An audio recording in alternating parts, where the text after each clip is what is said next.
I'm here again for another interesting edition of my book review. If you are new on this channel, I remain the JoyAnwatu. Remember to subscribe to my channel, like my videos, and also share the videos. Today, I'm here to review an interesting book written by my favorite author, RevChrisChristian. And the book I want to review is a book all Nigerians must read. And the title of that book is The Birth of a New Nigeria. The Birth of a New Nigeria, written by RevChrisChristian, the Shepherd of Mankind. RevChrisChristian is the General Overseer of Locust Army International Church. He's a prolific writer and is the preacher of God's Word. He has written 321 books, 321 books, and is still very much active in writing. RevChrisChristian is a sacred eunuch. He lives in Lagos, Nigeria. The book, The Birth of a New Nigeria, was published this year, October 2022, and the book has 11 chapters. I'm here to take it chapter by chapter. So don't go anywhere. Listen attentively. Now, chapter 1 of this book is titled The Birth of a New Nigeria. The Birth of a New Nigeria. The birth of a new Nigeria is the solution to the numerous challenges with even the greatest black nation. God is very interested in Nigeria because of her prophetic place in the economic destiny of the last millennium. Those who desire the birth of a new Nigeria should embrace change. God will depend on what happened in Nigerians to transform Nigeria. It is important we use our individual resources, talents, and all the opportunities life provides for us to make Nigeria a better place. Because the last millennium is an African millennium, the destiny of Africa is in her giant. Nigeria is the giant of Africa and the only hope of the black man. All that God desires to accomplish in this season must not allow us to be distracted. The author said that he decided to write this book because he has no other country. He also said that although he has the opportunity to relocate to any country of his choice, he will never leave Nigeria. Nigerians must know that all the countries they admire and want to live in were developed by their citizens. People make individual and corporate sacrifices to develop their lands. We should not destroy a land that has the grace of our ancestors. Now, chapter 2 is titled Nigeria is Evolving. God rides on the chariots of time to make things beautiful and perfect. The destiny of Nigeria is in the hands of Nigerians. Whatever God will make happen for Nigeria must happen from Nigerians. Those who believe in Nigeria must contribute their quota for the faster evolution of a new Nigeria. Nigeria is evolving, even though not speedily, but significantly. Anything that happens to Nigeria will directly affect the destiny of the black man. If the last millennium is an African millennium, then it is a Nigerian millennium. Nigeria will definitely evolve. The love and interest of God for Nigeria is the greatest asset of the country. Those who are fighting Nigeria are direct enemies of God. Nigeria deserves your prayers. It will take a lot of effort and sacrifices for Nigeria to become all that we want her to be. It will take a lot of prayers to thwart the efforts of rebellious Nigerians who are used by Satan to hurt the country. Nigerians must be concerned about what they do for Nigeria and not about what Nigeria will do for them. No nation can rise beyond the commitment of her citizens. The soul of ferocious leaders who work assiduously towards hurting Nigeria will not find rest in God except they repent. The honest efforts and sacrifices of Nigerians, particularly her devoted leaders, will eventually make Nigeria the envy of all nations.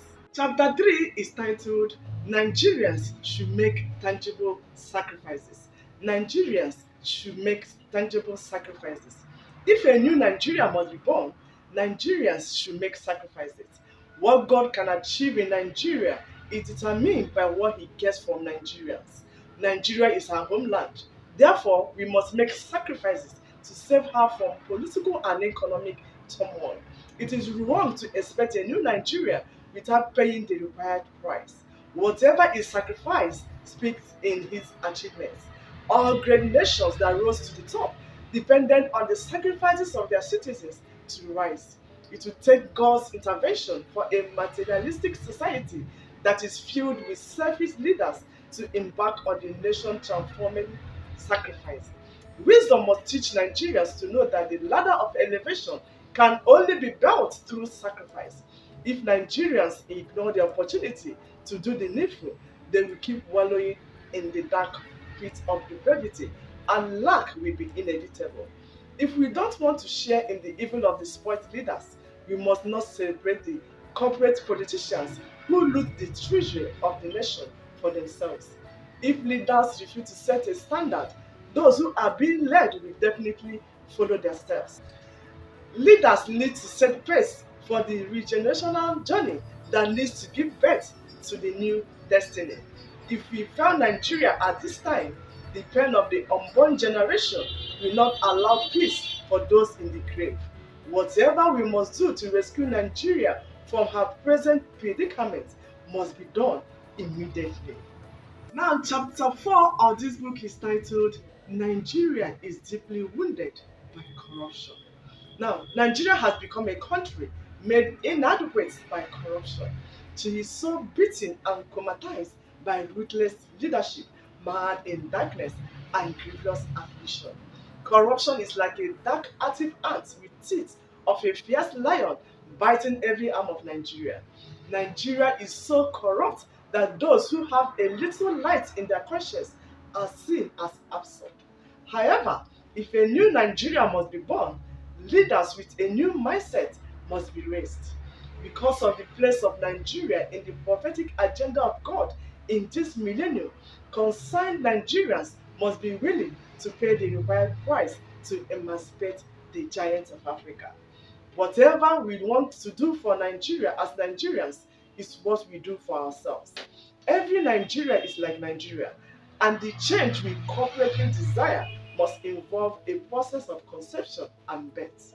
We must not allow differences in political parties and religion to destroy Nigeria, because Nigeria is bigger than our individual beliefs and ambition.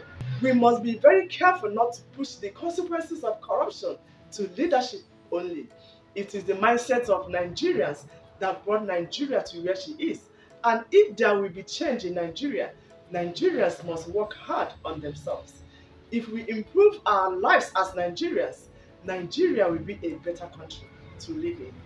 If we love our country, we must eschew the corruption that is mocking the future of Nigeria. Now, chapter 5 is titled Healed from the Cluelessness of Visionless Leadership. Nigeria has been deeply wounded by the cluelessness of visionless leadership. The greatest challenge of Nigeria is the presence of clueless leaders. It is not possible to get Nigeria out of pit without visionary leadership. Visionlessness makes mockery of the efforts and endeavors of men. If the giant of Africa will fulfill her destiny in this millennium, visionary leaders must take the hours of leadership in Nigeria. Vision provides God the opportunity to rescue nations from destruction, and where there is no vision, the people are destroyed. Since independence, Nigeria has been moving forward without going anywhere.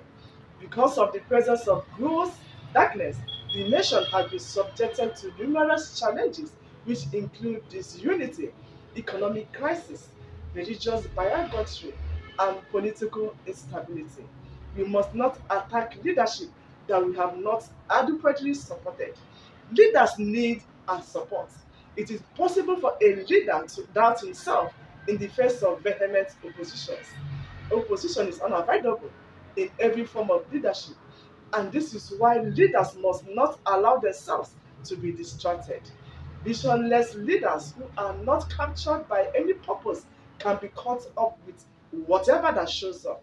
Nigeria needs both spiritual and mental revolution. In this millennium, there will be emergence of visionary leaders who will depend on their insights to reposition Nigeria in the circle of nations. The many oppositions of Nigeria shall turn into testimony in this millennium. Now, chapter 6 is titled Nigeria is the Giant of Africa. Nigeria is the giant of Africa. It is awesome to be in Nigeria. Nigeria is not just the giant of Africa, she is the only hope of Africa in this millennium. Nigeria is a nation blessed with so many ethnic groups and people of different cultures and languages. In this economic millennium, God will depend on Nigeria to pilot the destiny of the nations. A new breed of selfless Nigeria with a sanctified ideology must emerge to produce Nigeria a new reputable place in the circle of the nations. We must accept staying together in peace and unity as our only destiny. The cry for war and disintegration must end immediately. The criminal elements that are beating drum of war shall vehemently be flushed out with the fury of destiny. The evil war that was ignorantly fought many years should be seen as an error and should be deeply regretted. Violence is a primordial concept that is geared towards the progressing and already blessed society that is endowed with adorable abilities and values. The will of God is togetherness, unity, peace, and prosperity. Because of the role of Nigeria in the economic program of God in this millennium, continuous peace should be ensured. Nigeria needs gifted, devoted, and sensitive leaders. Spiritual and mental revolution is unavoidable if there must be birth of a new Nigeria. God will definitely transform Nigeria if Nigerians work assiduously on their mentalities. Chapter 7 is titled Revolution is Inevitable in Nigeria. Nigeria needs to be restructured so that she can be preserved. The political and economic structure which is responsible for policy making needs to be urgently reframed. God is set to raise brand new leaders who will hold the bull by the horn and pull Nigeria out of merry clay of subjection and mockery. The revolution must not be violent. Cry to disintegrate Nigeria is spurious, baseless, and unfounded.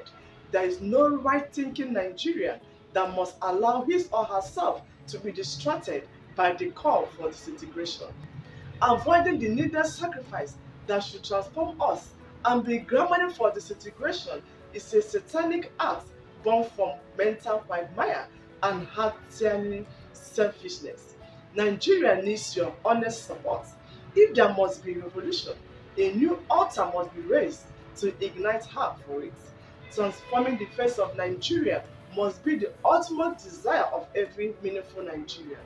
Whether we are preachers, artisans, politicians, technocrats, whatever is our profession as Nigerians, we must declare a new Nigeria. A spiritual cloud is forming out of God's presence to carry away all who will willingly resist this move. Nigeria is the eyes of this last millennium as a lion nation. All who are fighting Nigeria will face the ever increasing vengeance of God. In this millennium, those who mocked Nigeria will turn back to celebrate her. The author says, and I quote, I want to say a final goodbye to the old Nigeria because a new Nigeria is about to emerge. Now, chapter 8 of this book is titled Nigeria, a Country in Prophecy. Now, God is so interested in Nigeria because of her prophetic place in the destiny of Africa and the nations of this economic millennium. Each time God desires to accomplish new things on earth, He expects a spiritual and mental rebirth from men. A new Nigeria that will live forever must manifest from an old Nigeria that is ready to perish. Nigerians who belong to the new Nigeria must be healthy, intelligent, satisfied, and is ready to have global dominion must be born. Great nations are made of unique citizens. The land of Israel is a pilgrim center because of the relevant, unique, and valuable Jews that lived in it. America is a leading nation today because of the devotion and commitment of Americans.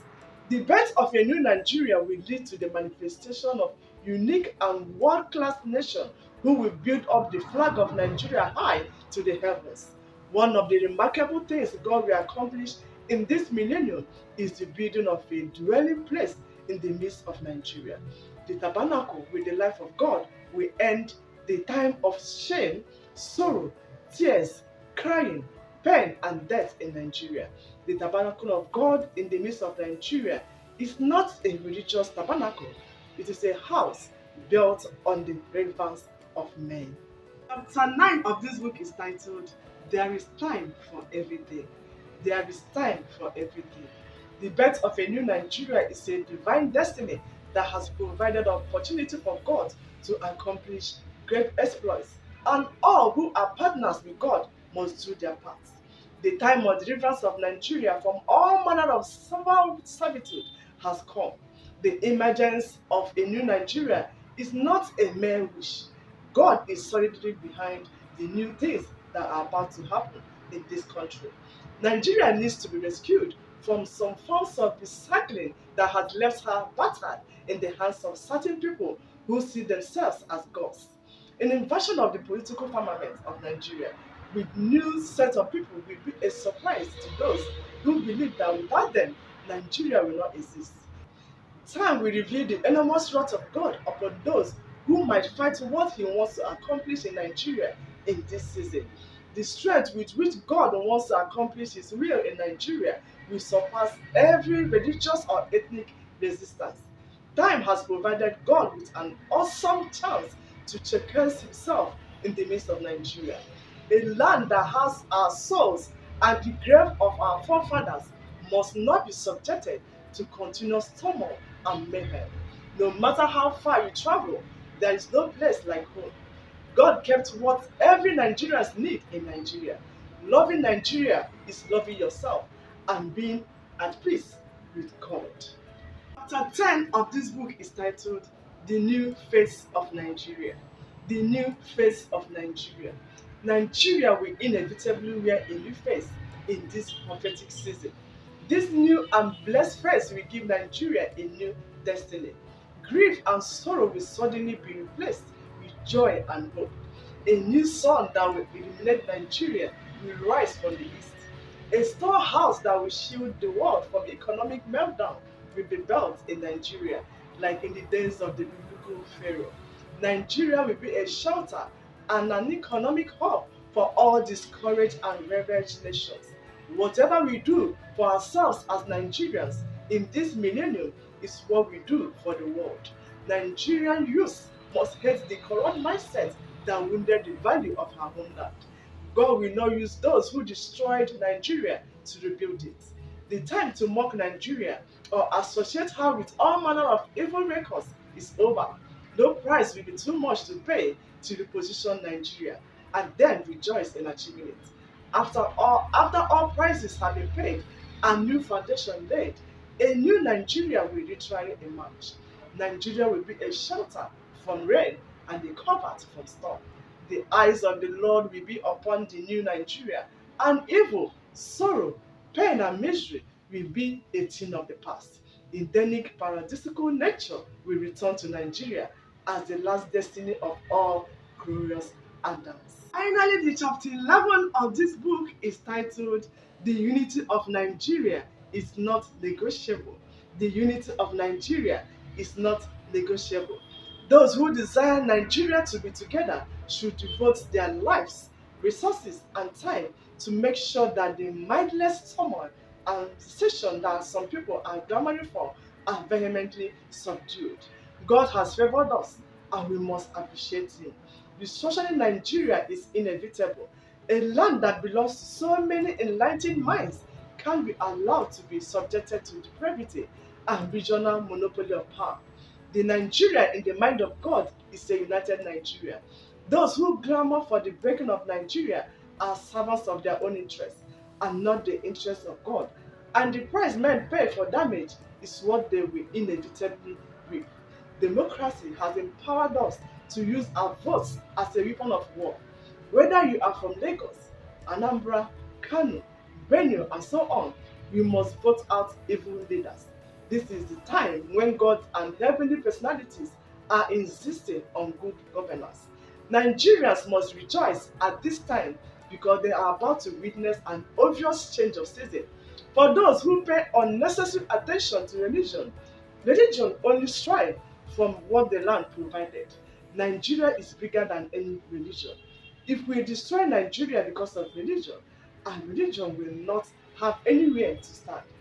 It is United Nigeria or nothing less. Long live Nigeria. Wow, I took time to read this book from beginning to the end, and I know that it's a book every Nigerian needs to read. The author says that he chose to write this book because he's the number one advocate of a new Nigeria. So if you're a Nigerian and a lover of Nigeria, you need to get a copy of this book and read it in between lines so that together we can make the images of a new Nigeria a reality. To get a copy of this book, you need to visit Shekinah Bookshop at Locust Army International Headquarter Church, located at Locust Army Bus Stop at the road Aja, Lagos, Nigeria.